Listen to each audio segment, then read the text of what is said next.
সম্মানিত হাজিরিন, আমি পবিত্র কালামুল্লাহ শরীফ থেকে সূরাতুল নিসার প্রথম আয়াতটি তেলাওয়াত করেছিলাম। আসুন আমরা জেনে নেই আল্লাহ পাক রব্বুল আলামিন এই পবিত্র আয়াতুল কারিমার মধ্যে কি জানাতে চেয়েছেন আমাদেরকে। আল্লাহ পাক বলেন, ইয়া আইয়ুহান নাসু তাকু রাব্বাকুমুল্লাযী খালাকাকুম মিন নাফস।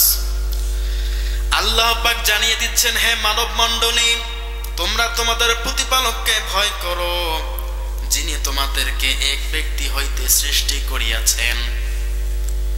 আল্লাহ পাক ভয় করতে বলছেন তাহাকে। কেন ভয় করতে হবে?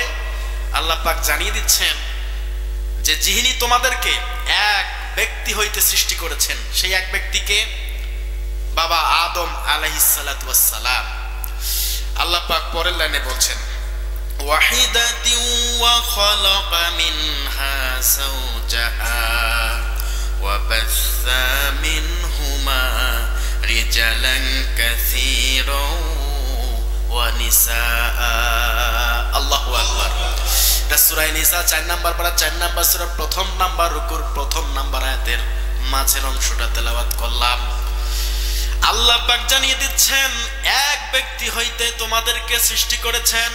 আদম থেকে আমাদেরকে আল্লাহ পাক সৃষ্টি করেছেন। শুধু তাই নয়, আদম আলাইহিস সালাতু ওয়াস সালামের কাছ থেকে, তার পৃষ্ঠদেশ থেকে মা হাওয়া আলাইহিস সালাতু ওয়াস সালামকে আল্লাহ পাক সৃষ্টি করেছেন। এই কথাটাই আল্লাহ পাক এখানে জানিয়ে দিচ্ছেন। শুধু আদমকে সৃষ্টি করেছি তা নয়, আমি আদম থেকে হাওয়াকে বের করেছি। হাদিস শরীফের মধ্যে পাওয়া যায়, আদমের বাম পাজর থেকে হাওয়া আলাইহিস সালাতু ওয়াস সালামকে সৃষ্টি করে আদম আলাইহিস সালাতু ওয়াস সালামের সামনে উপবিষ্ট করা হয়।